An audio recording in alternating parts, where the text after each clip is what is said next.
ઓમ શાંતિ 21 ફેબ્રુઆરી 2026 સાચે મીઠા બાળકો, તમે બાપની પાસે આવ્યા છો પોતાની સૂતેલી તકદીરને જગાડવા.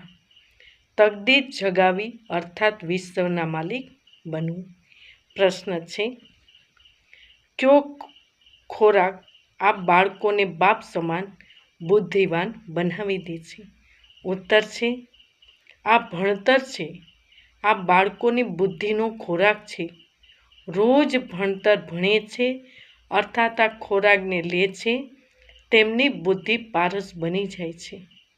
પારસના બાપ જે બુદ્ધિવાનોની બુદ્ધિ છે એ તમને આપ સમાન પારસ બુદ્ધિ બનાવે છે. ગીત છે, તકદીર જગા કર આઈ હું. ઓમ શાંતિ.